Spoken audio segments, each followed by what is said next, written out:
En esta tarde seguiremos con la serie Acontecimientos, la número 5, de la cual en esta tarde procederemos a dar el concepto de lo que es la resurrección de los creyentes en Cristo y vamos a ver la vida del creyente después de la muerte.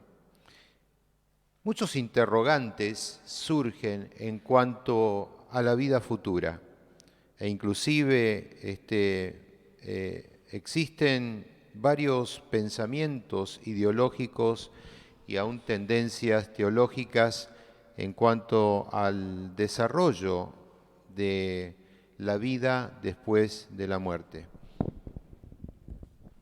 La realidad es que tenemos base bíblica para poder establecer y hablar acerca de el desarrollo mismo de los acontecimientos, de lo que Jesús estableció cuando les enseñaba diciendo: yo soy la resurrección y la vida, el que cree en mí tiene la vida, también, y tantos otros pensamientos en cuanto al desarrollo de la misma vida que recibimos en Cristo Jesús al aceptarlo a Él.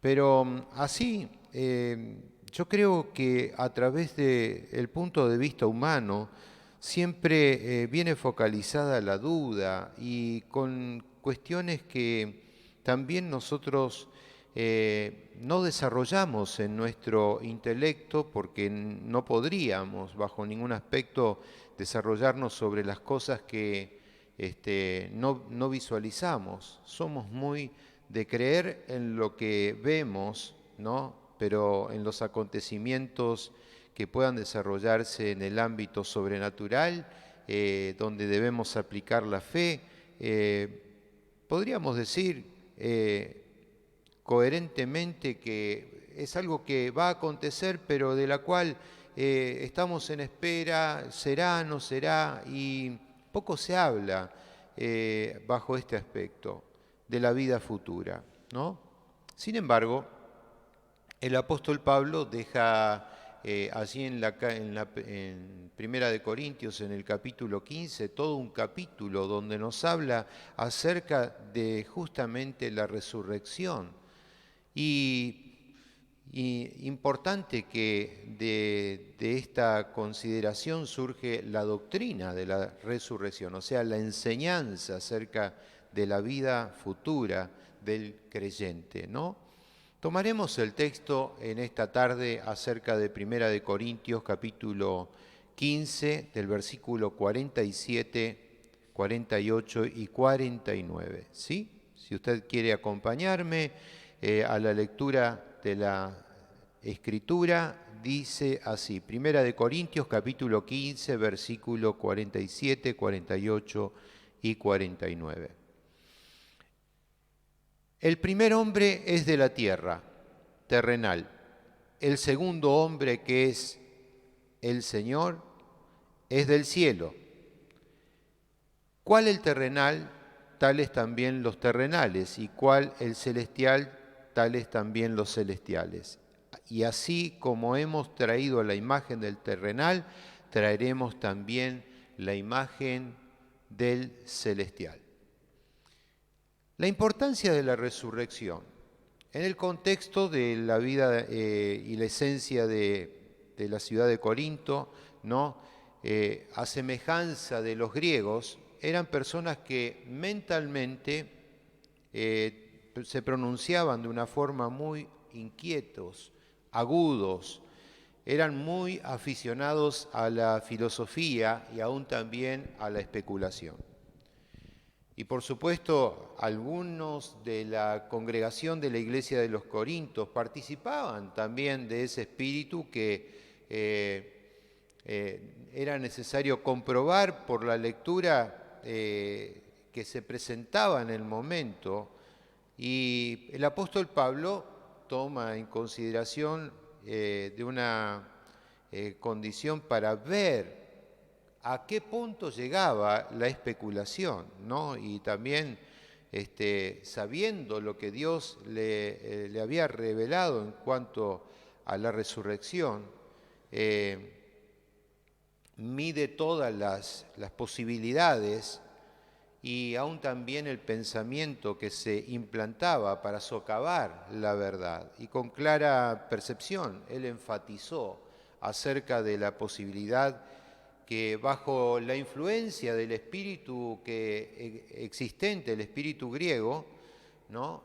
La filosofía griega, el Evangelio también se disipara, convirtiéndose en un sistema de filosofía y ética que era hermoso, pero también impotente, ¿no? En realidad, esta tendencia era ya en una condición aparente y algunos de los miembros de la Iglesia eran influenciados por una antigua idea griega que era relativa a la inmortalidad, según la cual a la muerte el cuerpo decían que perecía para siempre, mientras que el alma continuaba viviendo. En realidad, y según esta doctrina, era bueno que el cuerpo pereciera, puesto que era una traba y un obstáculo para el alma. Y se enseñaba en la asamblea de Corinto que mientras que el alma o el espíritu vivía, después de la muerte el cuerpo desaparecía para siempre y no experimentaba resurrección alguna.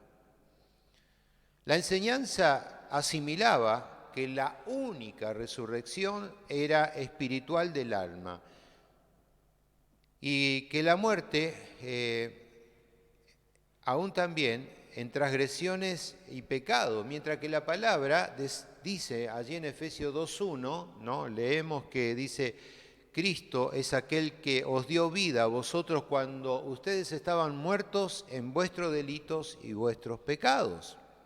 Si lo comparamos también con 2 de Timoteo en el capítulo 2, versículos 17 y 18, dice, y su palabra carcomerá como cangrena, de los cuales son Himeneo y Fileto, que se desviaron de la verdad diciendo que la resurrección ya se efectuó y trastornan la fe de algunos. O sea, el concepto de la filosofía griega socavaba la verdad de la resurrección y muchos de ellos eran llevados por doquier y trastornaban la fe de algunos. Y por supuesto el apóstol lanza un reto directamente a la doctrina que se enseñaba y pone aún en tela de juicio en defensa de la veracidad de la enseñanza de la resurrección. Por lo tanto, esgrime de esa manera, de una forma atacando a la filosofía griega, y denuncia de esta manera, ¿no? Dice, ¿y si Cristo es predicado que resucitó de los muertos? ¿Cómo dicen algunos de ustedes entre vosotros que no hay resurrección de muertos? El coraje, la valentía, la seguridad de un hombre de Dios que enfrenta la situación y, por supuesto, expone la verdadera doctrina que aún a nosotros nos proporciona en este capítulo de 1 de Corintios 15. Como base o fundamento de este argumento, lo que Pablo utiliza el apóstol toma la doctrina bíblica respecto del hombre, el cual, en contradicción con la doctrina de la enseñanza pagana, que declaraba que el cuerpo no podía ser redimido. El apóstol Pablo dice todo lo contrario, declara que el cuerpo se puede llegar a santificar. Allí en 1 de Corintios capítulo 6, del versículo 13 al 20, ¿no? Dice que el cuerpo va a ser redimido y será incluido en la salvación del hombre. En el principio de la creación, Dios creó al hombre, espíritu y cuerpo, y cuando el cuerpo y el espíritu se juntaron para formar una unidad viva, ¿no? El hombre se convirtió luego en el alma viviente. Todos nosotros sabemos que el hombre fue creado inmortal, en el sentido que no necesitaba morir. Entra a ser mortal cuando desobedece a Dios. O sea que puede morir o muere cuando comienza el acto de desobediencia a Dios. Ahora, si el hombre, en un término general, ¿no? Hombre o mujer, hubiera continuado fiel, él hubiera desarrollado hasta el máximo de su capacidad sobre la tierra, ¿no?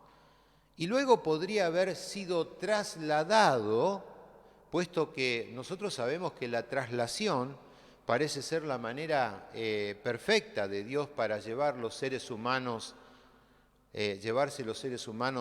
a la vida eterna.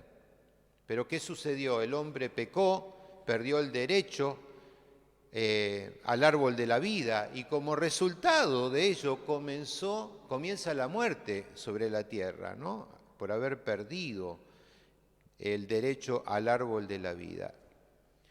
Y de esa manera culminan el proceso de la separación del cuerpo y del alma. La muerte física era expresión exterior de esa muerte espiritual, que es la consecuencia del pecado. El hombre, que es cuerpo y alma, y que la redención debe de abarcar el avivamiento del alma y del cuerpo, y de ahí la necesidad de la resurrección.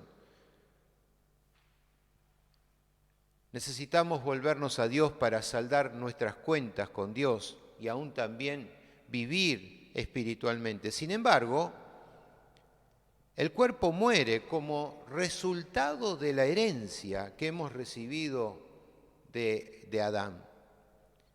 Ahora, para ser redimido y alcanzar salvación e inmortalidad, necesitamos de un Salvador, de un mediador. Y Cristo hizo la obra completa en la cruz del Calvario, redimiéndonos aún de la misma muerte, ¿no? Y la salvación que Cristo nos ha ofrecido y nos ha otorgado por medio de su sangre preciosa, nos ha otorgado a cada creyente, a cada hijo de Dios, la salvación, y aún también en esa salvación está comprendido lo que es la inmortalidad, que serán completadas cuando nuestro cuerpo sea resucitado y aún también glorificado. O sea, su salvación e inmortalidad van a estar completas cuando nuestro cuerpo sea resucitado y glorificado. Ahora, a esta doctrina el apóstol Pablo le añade de una forma contundente, enseñando acerca de esta doctrina de una forma específica. Él dice: el enseñar que no hay resurrección del cuerpo constituye descargar un golpe muy fuerte contra la realidad de la salvación y de la esperanza de la inmortalidad. Y pone como condición, dice: si no hay resurrección del cuerpo luego de Cristo, que tomó Él sobre sí el cuerpo humano, si Cristo no resucitó de los muertos, luego de todo lo que se dice acerca de la predicación del Evangelio es algo incongruente, es una conversación que está totalmente vacía, sin ningún sentido. Pero aún más dice, es falsa y engañosa si Cristo no ha resucitado. Y si la predicación es vana, también dice, lo es la fe. Y si la predicación y la fe son vanas, aún también la esperanza del creyente, de los que aceptan el Evangelio, también queda nulo. Y si Cristo no resucitó realmente en realidad de los muertos, luego no hay salvación del pecado. ¿Cómo puede suceder esto? Diría el apóstol Pablo. ¿Cómo sabremos nosotros si su muerte ha sido realmente expiatoria para todos nosotros? Es decir, diferente de una muerte ordinaria, a menos de que resucitara de la tumba. O sea, pone en duda aún también la resurrección de Cristo. Y si del cuerpo del Maestro no resucitó, ¿qué esperanza les queda a aquellos que confían en Él?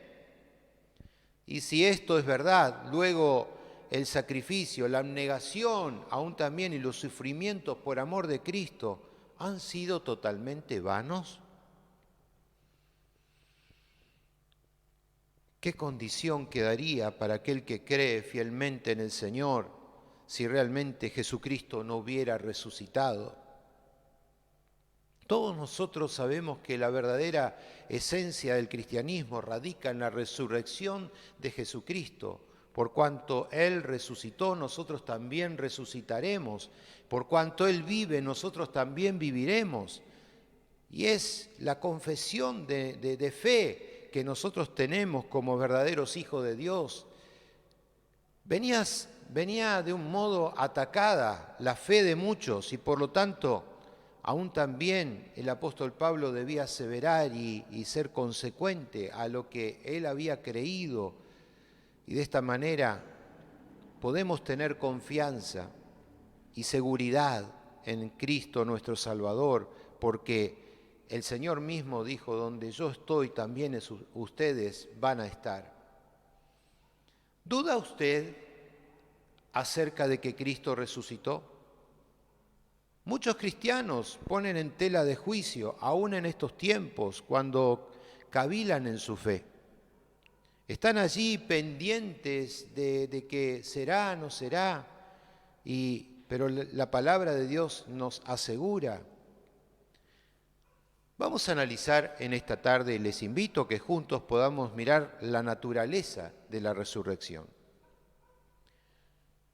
Es suficiente fácil expresar, o sea, públicamente la verdad o realidad de la resurrección.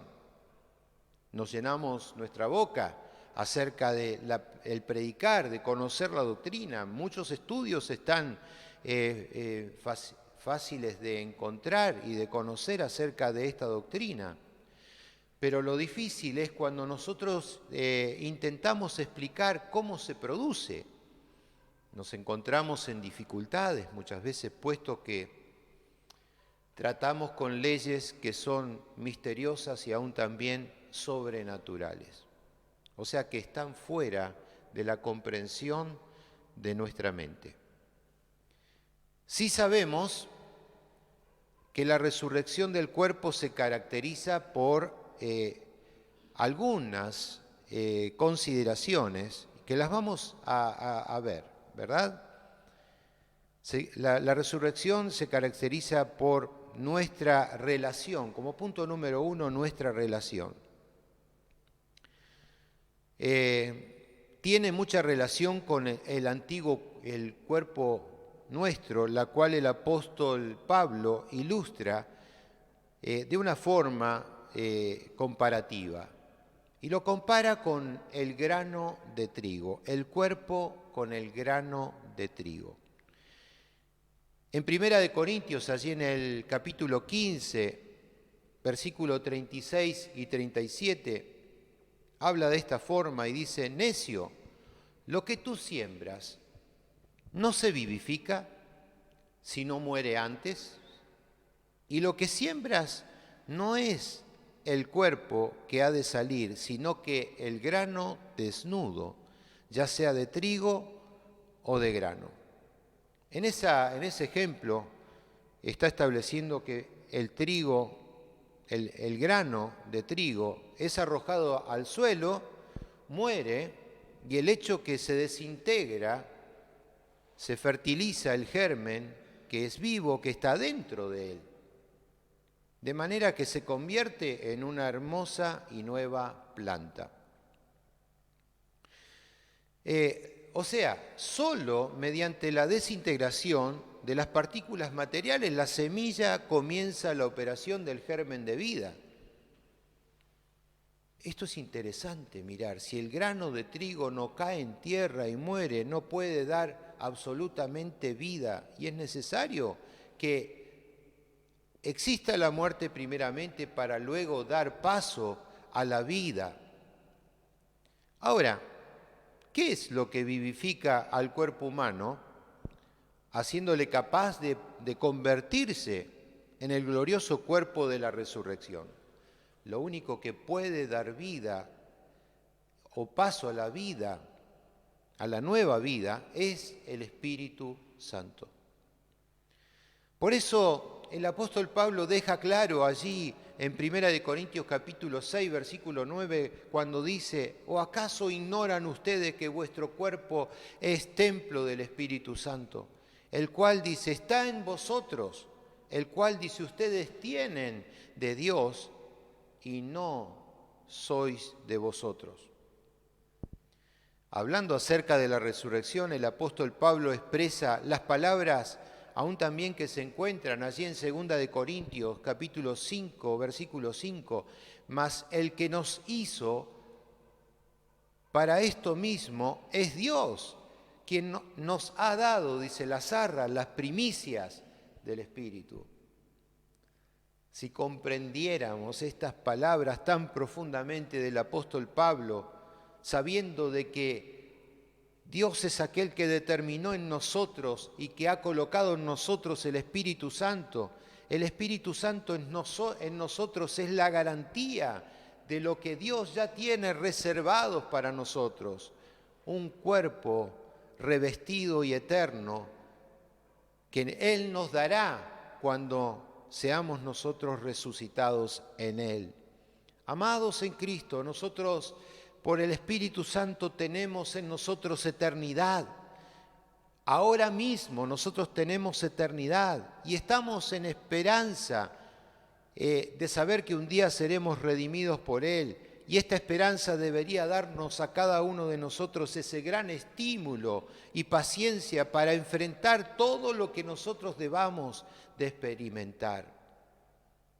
Una relación íntima con Dios por medio del Espíritu Santo, que nos coloca y nos da esperanza, nos da garantía que el Señor nos dará un cuerpo revestido y eterno. El segundo punto que quiero mencionarle es la realidad. Hay ciertas personas que no tienen ningún deseo de ir al cielo porque se han formado una idea de que esta vida será insustancial, o sea, la vida del cielo será una vida insustancial y vaga. Pero permítame decirles que todo lo contrario, la vida venidera será tan real como la presente y más aún.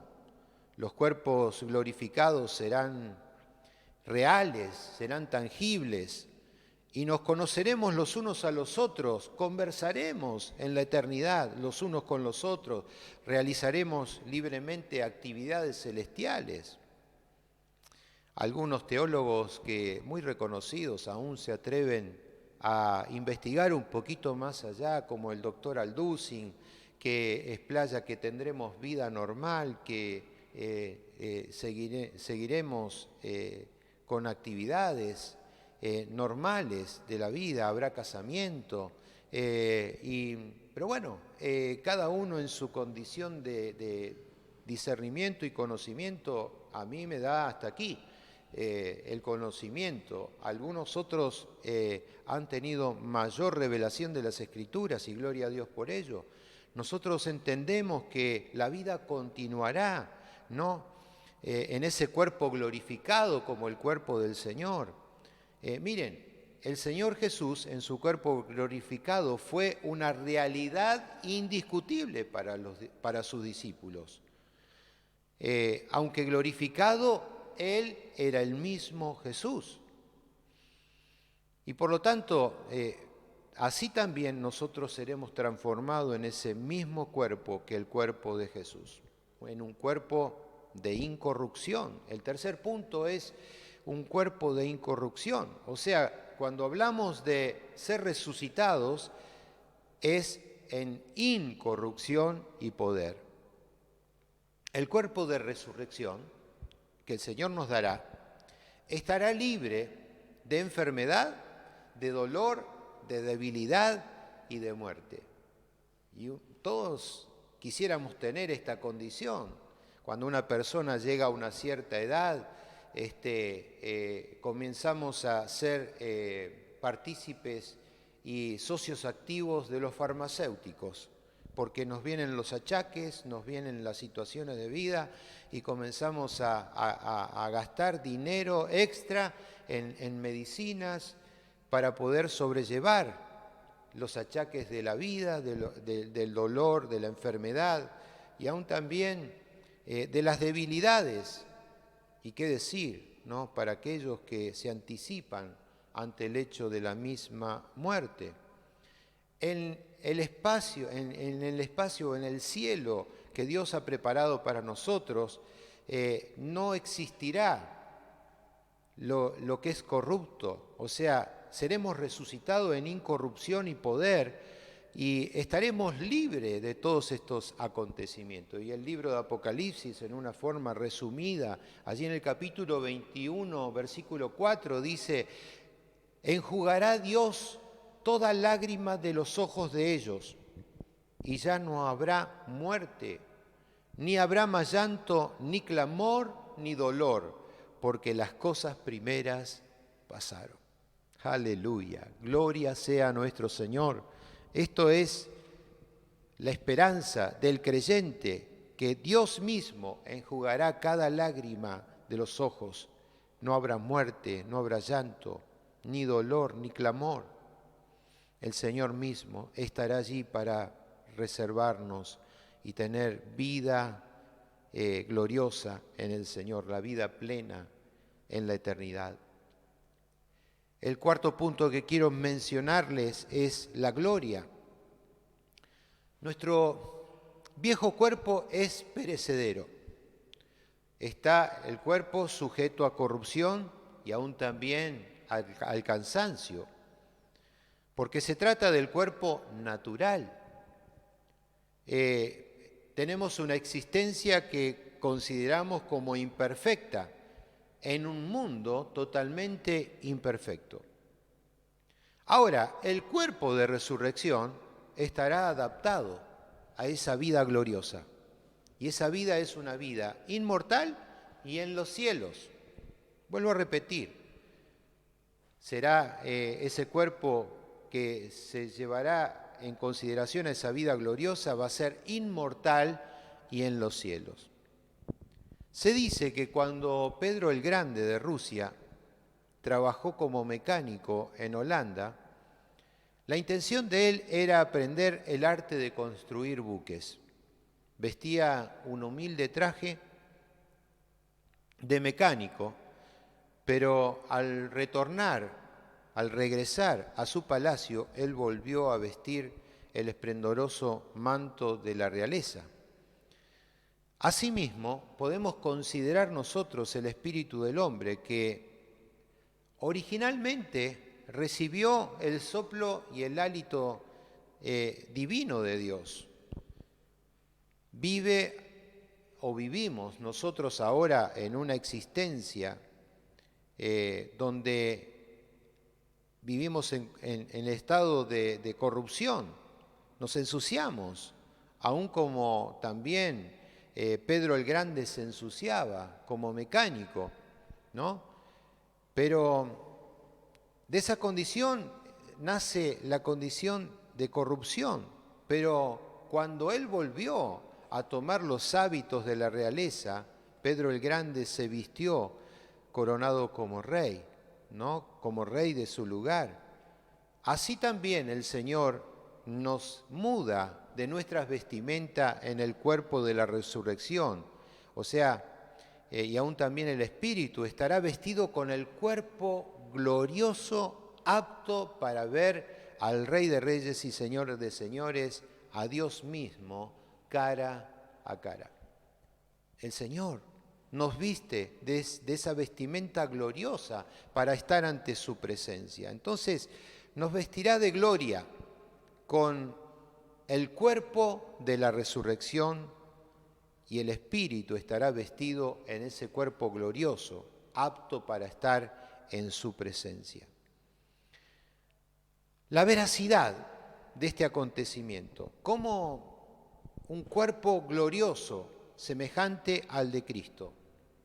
O sea, tenemos que pensar que no es el cuerpo material, porque ese cuerpo glorioso atravesará el espacio y lo va a hacer con una velocidad del mismo relámpago, debido a la tremenda energía que lo impulsa. También podemos considerar el ámbito de que es inmaterial, o sea que penetra, ¿no? Tiene una penetración, es decir, que tiene un poder y la fuerza para penetrar todo tipo de sustancias que sean sólidas. Al caminar por la tierra con los cuerpos glorificados, ¿usted se imagina cómo podrá hacer eso? No seremos detenidos por ninguna cosa, por más insignificante que sea, aún por medio de, podríamos decir, de una pared o una montaña, sino que pasaremos a través de ellas. En el caso, entendemos asimismo como el cuerpo de Jesús, ¿no? Allí en San Juan, en el capítulo 20, versículo 26, después de 8 días, dice que estaban otra vez sus discípulos dentro y con ellos estaba aún también Tomás, el incrédulo. Y llegando Jesús, estando las puertas cerradas, dice las Sagradas Escrituras, ¿no? Se puso en medio de ellos y le dijo, paz a vosotros. Estuvo en ese lugar, presente, pasando todo lo que le era de impedimento, y Jesús en medio de ellos se les apareció y le dijo, paz a vosotros. Hay muchas cosas, mis queridos amados, que no sabemos y no podemos saber aún con respecto a la vida futura, pero sí sabemos lo que nos han enseñado los discípulos del Señor. Y el apóstol Juan también da un ejemplo importante, dice, muy amado, dice, ahora somos hijos de Dios. Y aún, dice, no se ha manifestado, dice, lo que nosotros hemos de ser, pero sabemos que cuando Él apareciere, seremos semejantes a Él, porque le veremos tal como Él es. Primera de Juan, capítulo 3, versículo 1 y 2. La vida futura. Cosas que no sabemos, pero sí tenemos asegurada. La vida futura, que aún también se da a conocer en muchos aspectos por las Sagradas Escrituras, por la palabra de Dios. ¿Saben? Si buscáramos escudriñar las Escrituras, desde el Antiguo Testamento nosotros podríamos encontrar que la obra redentora de Cristo ha sido presente y ejercido en un poderoso efecto en relación a la muerte y a la vida. Encontramos en todas las Sagradas Escrituras, en la palabra del Señor, que el Señor siempre tuvo presente y que en el cumplimiento de Cristo trajo la plenitud, la luz, la seguridad con respecto a la vida venidera. Ahora, la doctrina de la inmortalidad en el Antiguo Testamento se basa o fundamenta en la relación del hombre con Dios. O sea, el hombre hecho a la imagen de Dios es apto para conocer a Dios y tener comunión con Él. Esto indica que el hombre, en toda su esencia, es superior al animal y que está animado de una vida que trasciende al tiempo. Fue creado para vida y no para la mortalidad. Pero decíamos que el pecado trajo la muerte al mundo y frustró, por supuesto, de esa manera el destino del hombre. La muerte, en su aspecto físico, es la separación del cuerpo y del alma. La muerte, sin embargo, no implica o significa la extinción del alma. El Antiguo Testamento enseña consecuentemente que la personalidad del hombre sobrevive a su muerte. El cuerpo del hombre fue bajado a la tumba, mientras que el alma pasó al Seol, que se traduce como infierno, abismo o sepultura. El lugar de los espíritus que han partido de este mundo, o sea, quienes ya nos precedieron, es ese lugar que se le considera como abismo o lugar de sepultura. El Seol ha demostrado que, la Biblia lo establece como que está abajo, ¿no? Mire lo que dice el libro de Proverbios para corroborar y aún también tener un sentido de aporte bíblico. Dice, el camino de la vida está hacia arriba, Proverbios 15, 24. Dice, está hacia arriba al entendido, para apartarse del Seol que está abajo. O sea, el Seol se encuentra en el descenso, ¿no? También Ezequiel nos habla en el capítulo 32, versículo 21, dice, de en medio del Seol hablará a él los fuertes de los fuertes, con los que le ayudaron que descendieron y yacen con los incircuncisos muertos a espada. O sea, habla del descenso donde se encuentra el Sheol. También dice que el Seol se encuentra en lo profundo de la tierra, ¿no? En lo profundo de la tierra. Ezequiel, allí en el capítulo 32, versículo 18, dice, Hijo de hombre, endecha sobre la multitud de Egipto y despéñalo a él y a las hijas de las naciones poderosas a lo profundo de la tierra con los que descienden a la sepultura. Este no es un lugar de felicidad. El Sheol no es un lugar de felicidad. Es evidente por la descripción que se hace de él como un lugar que no va a ser un lugar donde va a ser loable, ¿no? Es un lugar cruel, es un lugar duro, es un lugar de mucho dolor, un lugar del cual nadie va a regresar. El Seol, sin la iluminación que emana del Cristo resucitado, es un lugar lúgubre y por esta razón algunos de los santos del Antiguo Testamento se estremecieron ante la idea del Sheol como, podríamos decir, una criatura que se estremece ante las perspectivas de entrar en un cuarto oscuro donde no hay luz, ¿no? De esa manera. Ahora, nosotros sabemos acerca de ese relato, acerca del incidente del hombre rico y Lázaro.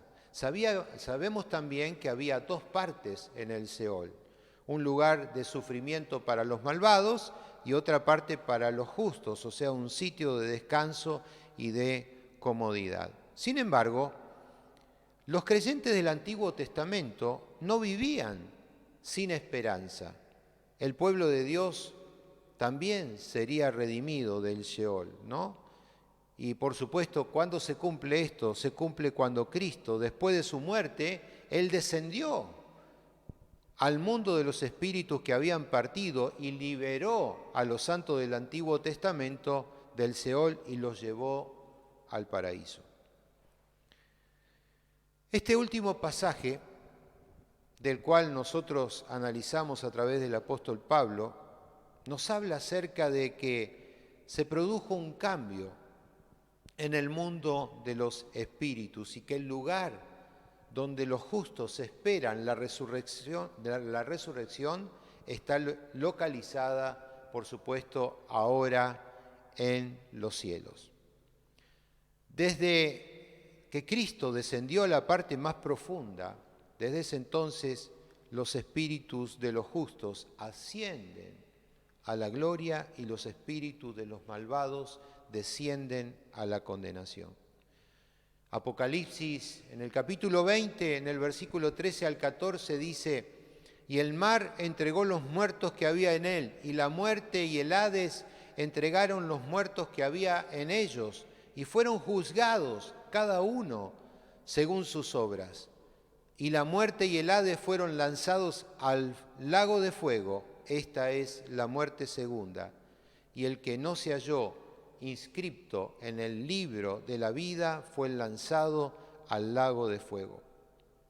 Otras pruebas de la enseñanza con respecto a la vida futura en el Antiguo Testamento, podríamos decir que cuando se habla acerca de que fueron reunidos, ¿no?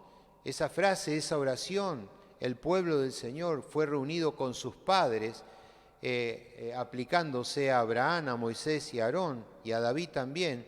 Sin duda, allí se está dando una expresión de la existencia consciente que existe después de la muerte y no a la sepultura misma. Ahora, si miráramos la traslación que sucedió aún también con Enoc y con Elías, demuestran ciertamente la existencia de una vida futura, de felicidad en la presencia de Dios. Y las palabras aún también de Cristo, ¿no? Allí en Mateo 22, 32, que representan simplemente una declaración vigorosa que tenían la creencia de los judíos. Y por supuesto, de otra manera hubiera carecido de vigor en lo que respecta a los oyentes. La doctrina de la resurrección de los muertos se enseña totalmente con claridad en el Antiguo Testamento, cuando Jacob dijo aún también, dice, descenderé enlutado a mi hijo hasta el Sheol.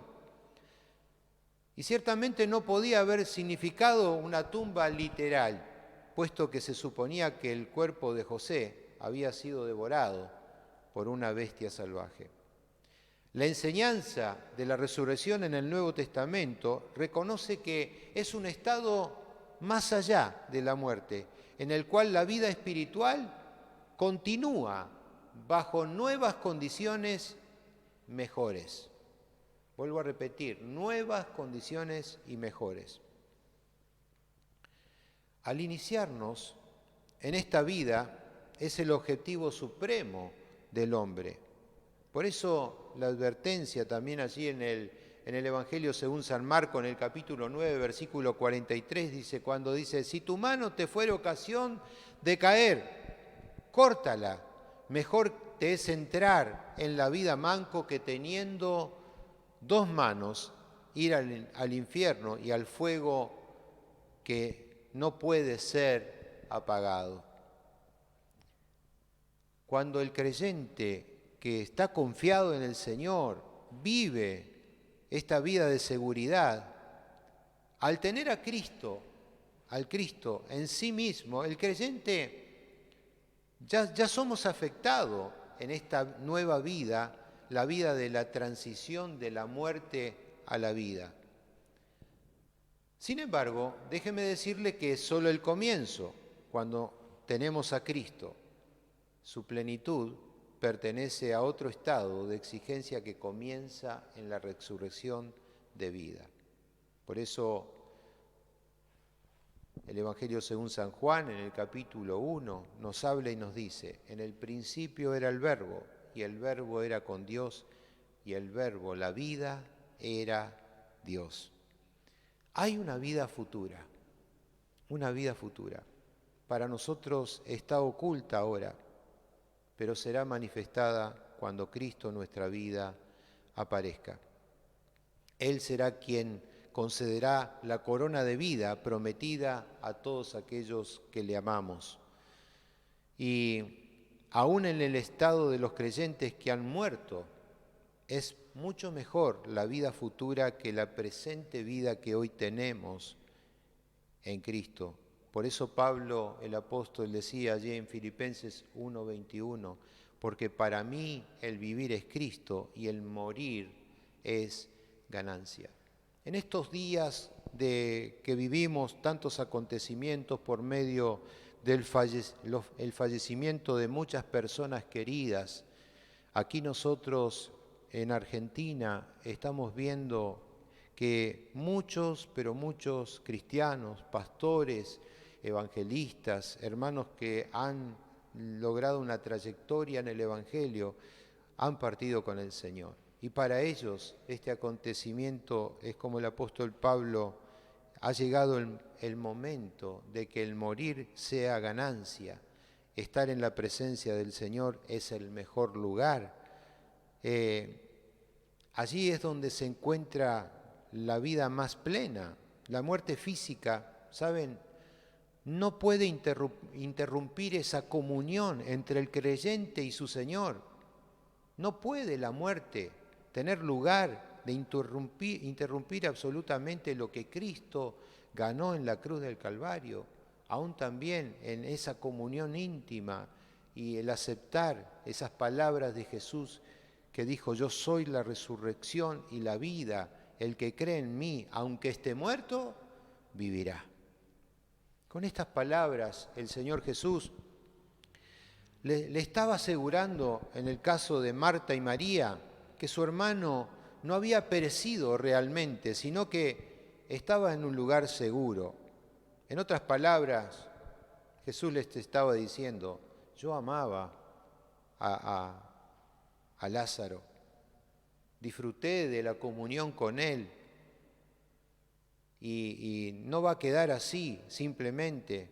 Si ustedes tienen en cuenta, le decía a Marta y a María, ¿no?, si tienen en cuenta quién soy, si ustedes recuerdan que puedo obrar en poder, ¿se imaginan por un momento que yo le permitiera a la muerte interrumpir la comunión que ha sido la alegría que nosotros tenemos y que tuvimos entre ambos? Existen realmente muchos pensamientos, ¿no?, acerca de la inmortalidad. Sería ilógico pensar que el Señor hubiera hecho tanto por nosotros y hubiera dejado inconcluso el saber que eso podría perdurar a través del tiempo. Pongamos un ejemplo para finalizar.